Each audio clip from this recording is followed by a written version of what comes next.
Hi, welcome back to OT in the Real World. I'm Lauren, an OTA, and this is Kim, an OTR. And today we're going to be talking about different grasps and grips. Yeah, so we get a lot of questions on how to hold a pencil and helping students with that. So first, we're going to start with the ideal way to hold a pencil and pencil grasp. So this here is what you call the tripod grasp, and there's 3 points of contact with the pencil: the thumb, the index finger, and the middle finger. You can see here that Lauren's has a nice open web space, so this area is curved, and all of her fingers are kind of relaxed. They're not stuck straight or bent too hard. Also acceptable is one more finger on the pencil, the ring finger. That's called the quadruped grasp. That's hard for me. I'm like, that's hard for me to hold it like that.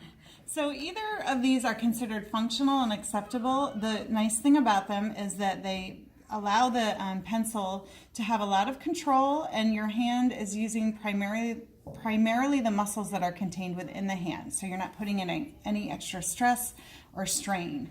And that is the problem with different ways of holding the pencil. So when we get a funky grasp like this, that's the problem that happens, is that you're going to put some extra strain on the ligaments, the joints, and the wrist in the position that it's in there. And it hurts. And it hurts. It's going to be... It hurts to hold your pencil like that. Fatigue if you're doing a lot of writing like that.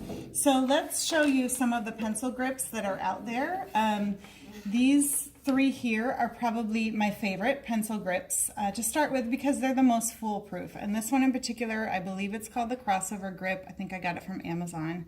What I like about it is that it gives you very clear pockets to put your index finger and your thumb in. So it really helps you hold the pencil the right way. These 2 are just variations on the theme. It just kind of depends on what your student likes. Try them yourself. You can see, to me, this one's a lot more comfortable. This one's just a little more square and rigid. You definitely want to try them yourself, because a lot of times I walk into a classroom and I see them on upside down on the pencil. Also, if a student is doing this, they're going to need you to teach them and shape their fingers and put them in for the first few times that they're using it. Other grips we have here are like, this is a pencil grip that I like as well, but it doesn't shape the fingers as much. So this would be, I would start with the first ones we showed you and then maybe move to that.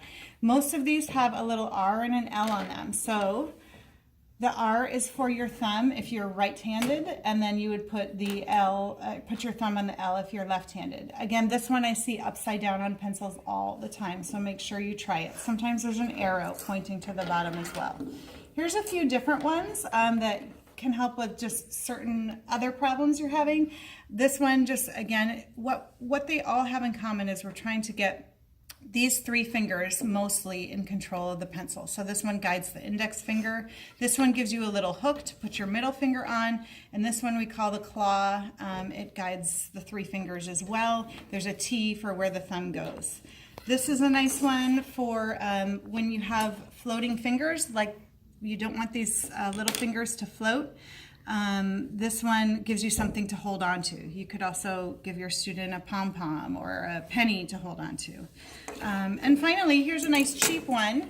You can put a binder clip on, and then it will give a little channel for your index finger. I will say, though, that I definitely prefer the short pencils.